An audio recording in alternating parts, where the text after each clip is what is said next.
رب اشرح لي صدري ويسر لي امری واحلل عقدۃ من لسانی یفقهوا قولی۔ محترم امیر جماعت، امیر حلقہ، ذمہ داران جماعت اور مختلف معزز بھائی اور بہن، السلام علیکم۔ تو دو الفاظ، معیار مطلوب اور بنیان مرصوص، پہلے اس کے بارے میں کچھ بتاؤں۔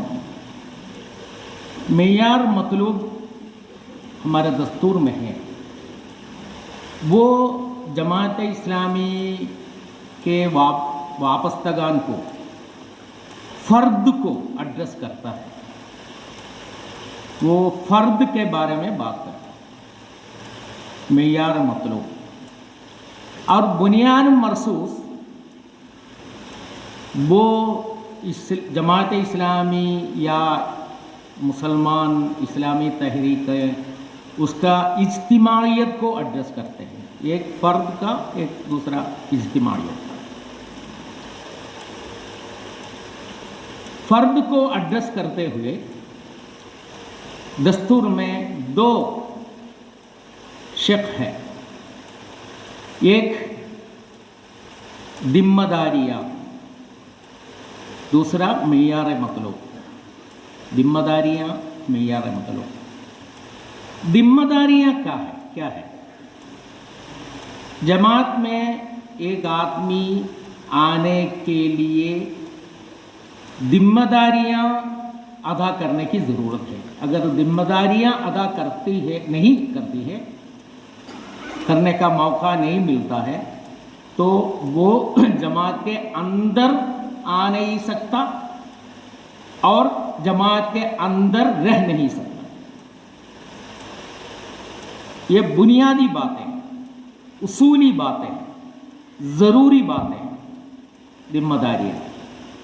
میں ایک ایک کر کے بیان نہیں کرتا ہوں، اس کے لیے ٹائم نہیں ہے ہمارے پاس، لیکن معیار مطلوب وہ ایک ٹارگٹ ہے، وہ ٹارگٹ حاصل کرنے کی کوشش جماعت اسلامی یا دہلی تحریک کے اندر رہتے ہوئے ہم کرنا چاہیے۔ اس کے لیے مسلسل کوشش ہونا چاہیے۔ کتنا بھی کوشش کریں تو بھی وہ آخری مرحلہ تک نہیں پہنچے گا، وہ کوشش زندگی بھر جاری رہنا چاہیے۔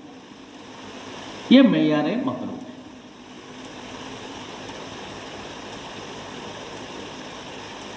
وہ انبیاء کرام بھی اس کے لیے کوشش جاری رکھنا چاہیے، صحابہ کرام بھی اس میں کوشش جاری رکھنا چاہیے، اور ارکان جماعت بھی اس میں اپنے کوشش جاری رکھنی چاہیے۔ یہ ہے معیار مطلوب۔ کچھ لوگ وَاعْبُدْ رَبَّكَ حَتَّى يَأْتِيَكَ الْيَقِينُ، کچھ لوگ ایسا تشریح کیا ہے، آپ کو یقین آنے تک آپ عبادت کیجیے، اگر یقین بن گیا پھر عبادت کی ضرورت نہیں۔ وہ یقین کو وہاں دوسرا معنی ہے۔ اور ہمارے کچھ لوگ ایسے سمجھتے ہیں یہ کوششیں، ہمارے شخصی ارتقاء کے کوششیں رکنیت کی منظوری ملنے تک رہنا چاہیے، اس کے بعد ہمارا پورا ہو گیا پھر ہم کام کرنا چاہیے۔ ہمارے شخصی ارتقاء کے لیے کوئی یہ نہیں، اس کا حد رکنیت منظور ہونا، ان کو منظوری ملنا، یہ صحیح نہیں ہے۔ ذمہ داریاں ادا کرنے والے جماعت میں آتا ہے اور جماعت میں رہتا ہے، لیکن جماعت میں رہتے ہوئے معیار مطلوب کے لیے کوشش جاری رکھنی چاہیے، مسلسل۔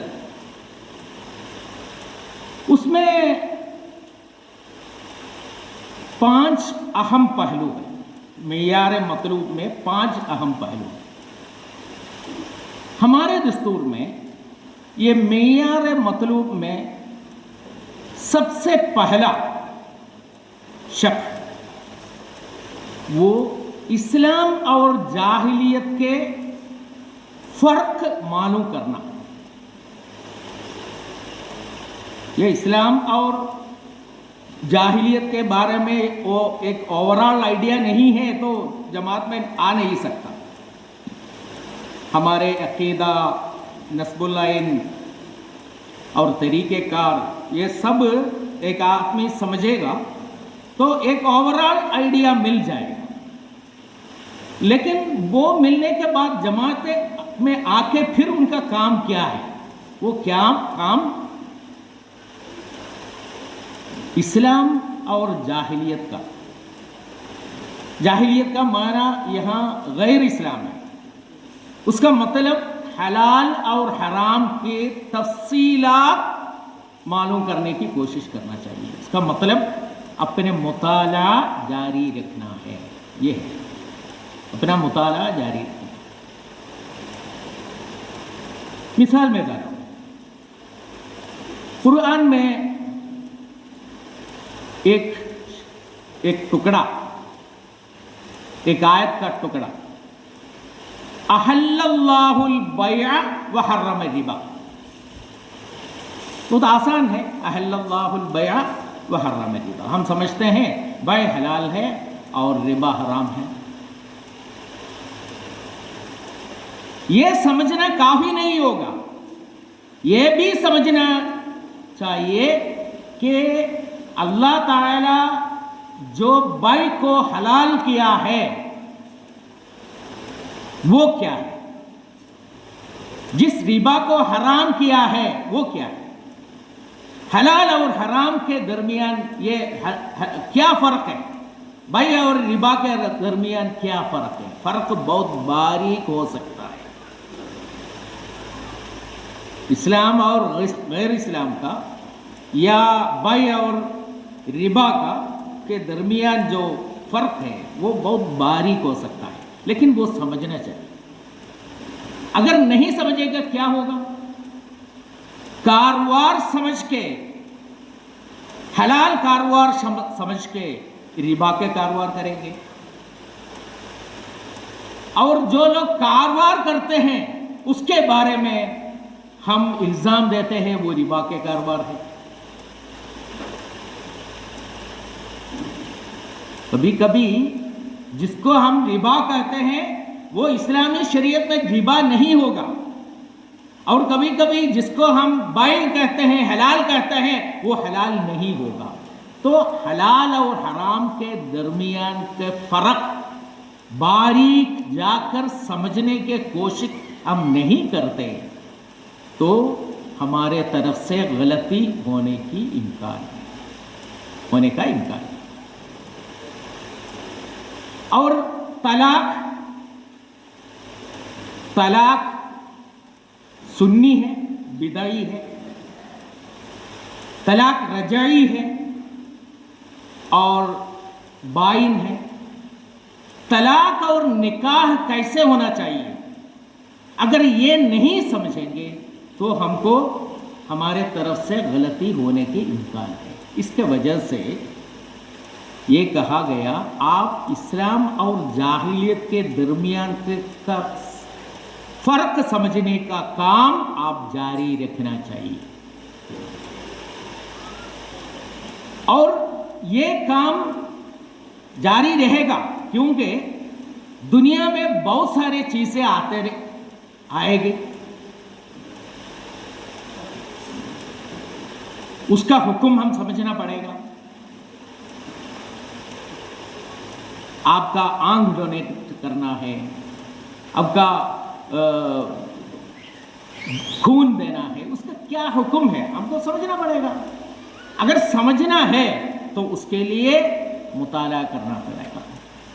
کون سا حکم قرآن کا نص ہے، کون سا حکم حدیث کا نص ہے، کون سا حکم صرف قیاس ہے، کون سا حکم اجماع ہوا ہے، کون سا حکم احکام ایسا ہے اس میں متفقہ رائے بن چکا ہے، کون سے احکام ایسا ہے مختلف ہے، صحابہ کے اندر مختلف آراء ہے، اور طباء تابعین کے درمیان مختلف آراء ہے، اور اب دنیا کے مختلف علماء کے درمیان اختلاف ہے.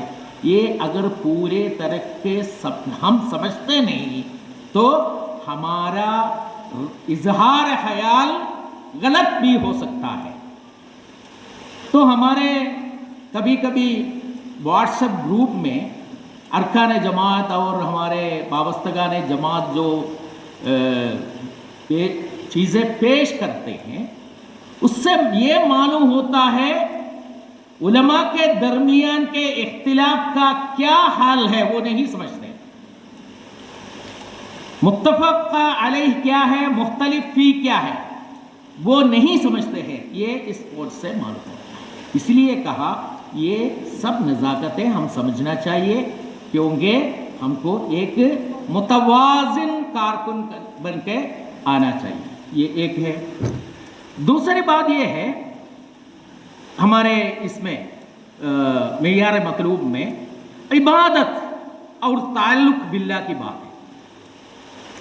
وہ فرائض ادا کرنا ہے، وہ ہماری ذمہ داری ہے، لیکن نوافل کے ساتھ اللہ سے قریب جانا، اللہ کے نزدیک پہنچنا، اور ہمارا سوچ، دل، کام سب اللہ کے ہدایت کے مطابق ہونے کی کوشش کرنا، یہ دوسرا درجہ کا ہے. یہ سیکنڈ، اس کے بارے میں بیان نہیں کرتا ہوں کیونکہ بہت ساری باتیں یہاں آ چکی ہیں.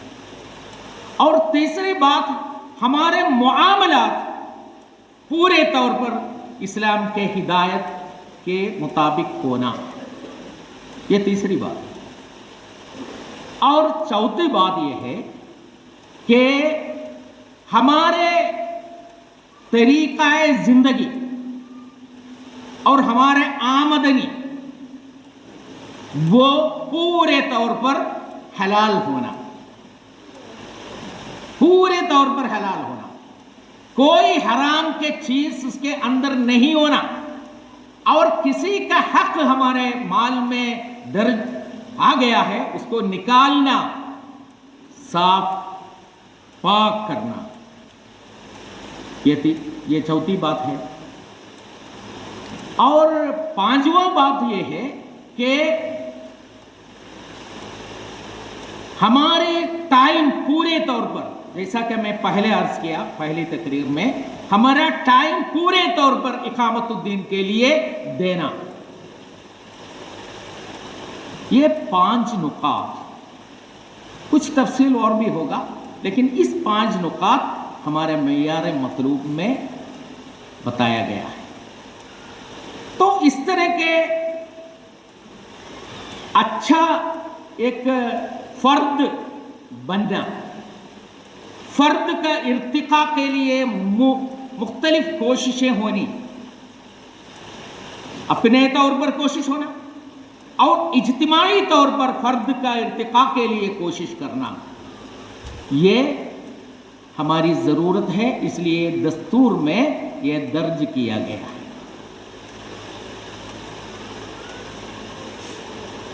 یہ تو انفرادی بات ہے، لیکن اجتماعیت میں کیا کیا ہونا، ہم کا بنیاد مرصوص کا کیا تصور ہے، کیا کیا ہونا ہے، وہ آپ سمجھ سکتے ہیں. وہ قرآن، حدیث، خلفاء اور راشدین کے اقوال وہ سب ہمارے سامنے ہیں. بات لمبی کرنے کی کوئی ضرورت نہیں ہے، ٹائم بھی ہمارے پاس بہت کم ہے. ایک امارت اور اطاعت، امارت اور اطاعت. لا اسلام الا بالجماعت، ولا جماعت الا بالامارت، ولا امارت الا بالاطاعت. یہ ایک اصل ہے. لا بد یکون لہذا الدین من یقوم بحمل هذا الدین. یہ دین کو لے کر اٹھنے والا ایک قائد چاہیے، ایک امیر چاہیے، ایک خلیفہ چاہیے. یہ اسلامی اجتماعیت کا اصل ہے، اسلامی اجتماعیت کا اصل ہے۔ تو ہم یہ دیکھتے ہیں کہ یہ لاگو ہے ہمارا اجتماعیت میں۔ مقامی لیول پر امیر مقامی کو لوگ اطاعت کر رہے ہیں، حلقہ کے لیول میں امیر حلقہ کو اطاعت کر رہے ہیں، اور پوری جماعت کے وابستگان امیر جماعت کو اطاعت کر رہے ہیں۔ یہ ایک سوال ہے۔ تحریک اسلامی یا جماعت اسلامی ہند اسلامی اصولوں کے اوپر کھڑا ہوا، امارت اور اطاعت اسلامی اصول ہے، وہ اسلامی اصول ہمارے اندر بھی ہونا چاہیے۔ صرف اطاعت کا معاملہ نہیں ہے، وہ اطاعت کے ساتھ جذبہ بھی ہونا چاہیے، احترام کا جذبہ۔ صحیح ہے، سید ابو الاعلی مودودی پہلے بتا دیا، ہم کسی فرد کے طرف لوگوں کو بلاتے نہیں، ہم نظریہ لوگوں کے سامنے رکھتے ہیں اور اس کی طرف بلاتے ہیں۔ صحیح ہے، لیکن اس کا معنی یہ نہیں ہے ہم جماعت کے لیڈرشپ کو احترام نہیں کریں گے اور ان کو محبت نہیں کریں گے، پیار نہیں کریں گے، یہ معنی نہیں ہے۔ یحبونہم و یحبونہ، یحبہم و یحبونہ۔ امیر اپنے ساتھیوں کو محبت کرنا، پیار کرنا، اور وابستگان یا ارکان، کارکنان امیر کو محبت کرنا۔ یہ اصل میں ہمارا جو شہادت ہے، یہ شہادت ایک فرد کی شہادت نہیں ہے صرف، بلکہ اجتماعیت کی شہادت بھی ہے۔ ہم جس اجتماعیت کو لوگوں کے سامنے رکھنا چاہتے ہیں وہ بھی نمونہ ہونا چاہیے، صرف فرد نمونہ نہیں ہے ہمارے پاس، ہماری اجتماعیت بھی ایک نمونہ ہے۔ وہ نمونہ بن کر لوگوں کے سامنے آنا چاہیے۔ وہ لوگ نہیں جانتے ہمارے انتخاب کے طریقہ کیا ہے، کیسے نمائندگان بنتا ہے، کیسے شورا بنتا ہے، کیسے امیر جماعت منتخب ہوتا ہے، اور امیر حلقہ کے تقرر کس مرحلے سے گزر کر ہوتا ہے، یہ لوگ نہیں جانتا۔ اسلامی اجتماعیت کے بارے میں جب بتاتے ہیں ان کے سامنے کون ہے، ملوک ہے، شاہ ہے، اور استبدادی قوتیں ہیں، آمرانہ قوتیں ہیں، کلیت پسندانہ قوتیں ہیں۔ اسلام کے صحیح اجتماعیت کا تصور کہیں سے نہیں ملتا، لیکن ہمارے اس اجتماعیت سے ملنا چاہیے۔ تو پہلے امارت اور اطاعت کا جذبہ ہے۔ اب دوسرا شورائیت ہے۔ شورائیت کا معنی کہیں ہے، اس میں ایک معنی ایک فیصلہ لینے میں لوگوں سے مدد لینا، لوگوں سے مشورہ کرنا، یہ ایک طریقہ ہے، شورائیت ہے۔ لیکن اس کا بالکل اس کا کنسپٹ کیا ہے؟ جمہوری اقدار، جمہوری قدریں، وہ ہے ڈیموکریٹک ویلیوز۔ ڈیموکریسی ایک ہے، ڈیموکریٹک ویلیوز ایک ہے، اس میں ہم کنفیوز نہیں ہونا چاہیے۔ ڈیموکریٹک کا معنی یہ ہے ہر فرد کو بات کرنے کا موقع ملے، ہر فرد کو اپنے خواہشات، خیالات پیش کرنے کا موقع ملے، اور اپنے خیالات کو